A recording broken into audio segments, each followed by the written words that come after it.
gelap adalah rumah berdinding air mata. Jeritan asa kaummu yang tertindas hak-haknya. Pasrah, tak didengar, dibiarkan terkungkung nestapa kebodohan. Kobar semangatmu, cahaya menghentak tirani. Ketulusan dipandang sebelah mata, teguh tak keluh, anggun namun tangguh. Emansipasi diorasikan dalam wujud tindakan tanpa melampaui kodrat.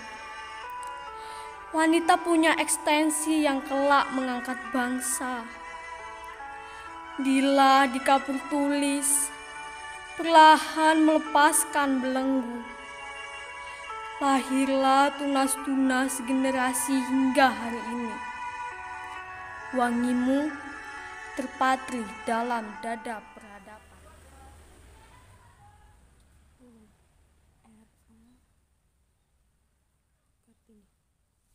Raden Ajeng Kartini lahir pada 21 April tahun 1879 di kota Jepara, Jawa Tengah.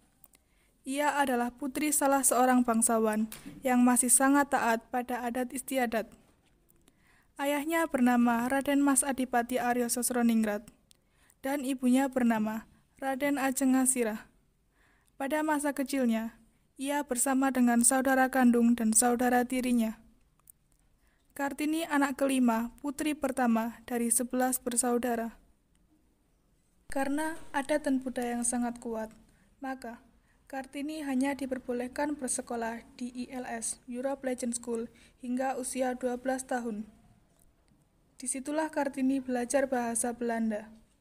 Setelah lulus dari sekolah dasar, ia tidak diperbolehkan melanjutkan sekolah ke tingkat yang lebih tinggi oleh orang tuanya.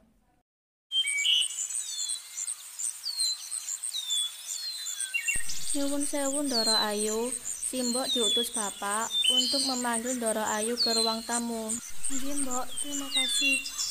Ayah dan ibunya duduk menunggu kedatangan Kartini. Nyuwun sewu Romo. Duduk sini, Nduk. Kartini, saat ini usia kamu sudah 12 tahun dan kamu telah lulus dari sekolah. Ini saatnya kamu untuk dipingit. Kamu tidak boleh kemana-mana saatnya kamu menikah nanti. Jika kamu harus keluar rumah, kamu akan dikawal. Tapi Romo, aku masih ingin melanjutkan pendidikanku. Tidak, Kartini. Kamu sudah waktunya untuk dipingit. Kamu itu perempuan. Tidak boleh sekolah tinggi-tinggi. Pamali jika perempuan berkeliaran di luar rumah. Mendengar perkataan sang ayah yang melarangnya untuk bersekolah lagi, Kartini kecil sangat sedih dengan hal tersebut. Hal ini sangat bertentangan dengan hati nuraninya. Ia memohon pada ayahnya untuk diperbolehkan melanjutkan sekolah. Tapi Romo, aku ingin mempunyai banyak pengetahuan dan juga banyak teman. Apa itu salah? Tolong Romo, izinkan aku bersekolah. Tidak, Kartini. Jangan membantah. Ayahnya pergi meninggalkannya. Ibu mengerti maksud kamu, Cah Ayu. Tapi adat istiadat itu tidak boleh dilanggar. Jangan menentang Romomu, Nduk. Kami ingin yang terbaik untukmu. Dengan berat hati, Kartini mengangguk dan menangis. Keputusan ayahnya membuat Kartini merasa sedih, galau, dan gelisah. Cita-citanya terus membara. Ia ingin memajukan hak kaum perempuan dan teman-temannya di sekitarnya. Untuk menghilangkan kesedihannya, ia mengumpulkan buku-buku pelajaran dan buku ilmu pengetahuan lainnya yang kemudian dibacanya. Dalam masa pingitannya ini, Kartini banyak menghabiskan waktunya untuk membaca. Kartini membaca buku, perlahan membuka lembaran-lembaran buku dan kertas lain satu persatu, kemudian menunduk. Andainya saja aku bisa sekolah, pasti akan ada banyak ilmu yang bisa kudapat dan bisa memiliki banyak teman. Pada 12 November 1903, saat usianya 24 tahun, Kartini kemudian dinikahkan dengan Bupati Rembang, Kanjeng Raden Mas Adipati Aryo Singgi Jojo Diningrat. Keinginan Kartini terus memperjuangkan pendidikan untuk kaum wanita tidak berhenti sampai di situ. Kartini meminta izin pada suaminya untuk membuka sekolah bagi kaum wanita, dan suaminya pun mendukung. Kang Mas, ada hal yang saya ingin sampaikan. Ada apa, istriku? Kalau aku buat sekolah wanita di sini, menurut Kang Mas bagaimana? Yo, rapopo. Itu keinginan yang bagus. Aku setuju saja. Kartini tertarik pada kemajuan berpikir wanita Eropa. Timbul keinginannya untuk memajukan wanita Indonesia.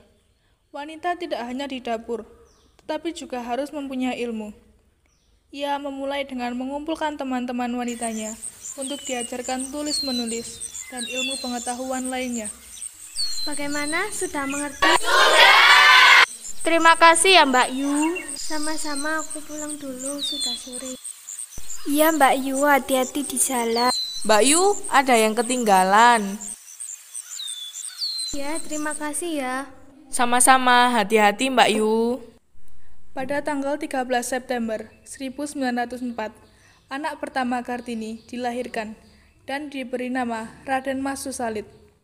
Namun sayang, pada 17 September 1904, Kartini wafat. Ia meninggal pada usia 25 tahun. Kartini dimakamkan di Desa Bulu, Kecamatan Bulu, Rembang. Walaupun Kartini sudah meninggal, namun perjuangannya untuk kaum wanita akan tetap terus berlanjut.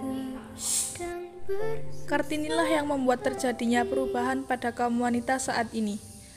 Emansipasi wanita telah terjadi. Perjuangan selanjutnya akan dilanjutkan oleh seluruh wanita Indonesia selanjutnya.